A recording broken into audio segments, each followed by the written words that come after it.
If your EDC bag is anything like mine, it's already heavier than it needs to be. And the thing that keeps making it worse, chargers, a brick for the laptop, a brick for the tablet, a dongle for the phone. The Ugreen Nexode 200W model X764 is supposed to make all of that disappear into one box. Ugreen's claiming 200 watts total output, PD 3.1 support all the way up to 28 volts, and their own thermal guard safety system. Big claims. So let's find out if this thing actually backs them up, or if it's just marketing math that falls apart the second you hook up a meter. Inside box, the charger, a quick start guide, a manual in about a dozen languages, and a warranty card. No cable included. Makes sense for a universal hub like this. Build quality earns its price. Rounded cube, matte dark gray with a grippy black polymer trim, feels dense, solid, no creak anywhere. 4 ports up front, C1, C2, C3, and USB-A, each clearly labeled. That USB-A port's got a purple internal glow, the universal signal for fast charging, and one spec worth flagging early. Input is rated 100 to 240 volts, 50 to 60 hertz, fully universal. Swap the plug adapter and it works anywhere in the world. Here it is next to its smaller siblings in the Nexode lineup. Yeah, it's bigger, no surprise there. But when you consider it's pushing roughly double the wattage of that 100-watt brick and doing it with multiple independent power converters crammed inside the size to power ratio here is honestly impressive. Let's get into the actual bench testing. We ran every port through testers to map out exactly which fast charge protocols it supports. C1 is the star of the show. Full PD 3.1 support, up to 140 watts with extended power range hitting 28 volts at 5 amps. It also handles Qualcomm's QC5. C2 steps down to PD3 at 100 watts, while C3 tops out around 30 watts. But what actually makes this thing useful worldwide is the protocol spread. Doesn't matter if you're plugging in a MacBook Pro, a Xiaomi tablet, or a Galaxy phone, it negotiates the fastest safe speed automatically. Raw wattage means nothing if the power coming out the other end is dirty. So we hooked up analysis gear to check voltage ripple and efficiency under real load.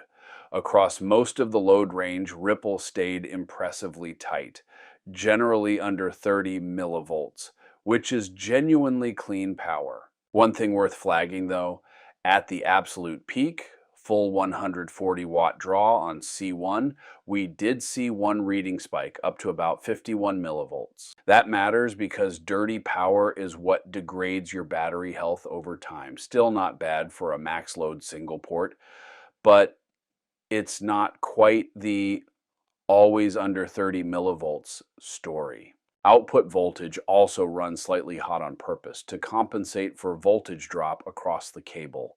And both C1 and C2 showed a genuine 10% power headroom above their rated spec before any safety cutoff kicked in.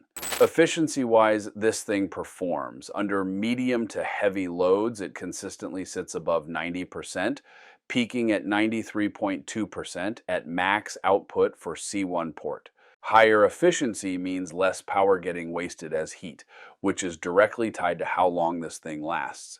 Time to cook it, 30 minutes, max continuous draw, no breaks. Let's see if it throttles. Line stayed dead flat for the entire half hour. No dips, no throttling, no current drop. Exterior chassis peaked at 47 degrees Celsius. That's 116 degrees Fahrenheit. And the internal port cluster hit around 58 degrees Celsius, or 136 Fahrenheit. Ugreen's thermal system is genuinely doing its job here, radiating heat outward passively without breaking a sweat. Then we really leaned on it. 2 independent 100-watt loads at once, maxing out the unit. That's where it got noticeably hotter. Casing climbed to 71 degrees Celsius, about 160 Fahrenheit, and the hot spots right at the ports touched 95 degrees Celsius. That's 203 Fahrenheit. That's hot enough to make you flinch if you grab it barehanded, but it never tripped. never failed. That's a serious internal build holding up under an intentionally brutal synthetic stress test. So, where does that leave the Nexode 200W? If you're trying to build true one brick travel kit or just clean up the rat's nest of chargers on your desk, this is a legitimate win. Ugreen didn't fudge the spec sheet here. The 200 watts they promise is what actually shows up on the bench. Low ripple across nearly the entire load range, genuinely independent multi-port delivery, solid thermal management, and a build that feels like it belongs in a serious kit. That's enough to justify the price tag. And speaking of price, keep an eye on Amazon because this thing regularly drops to around $60 during sales events. Grabbing it on AliExpress, you're looking at closer to $80 though.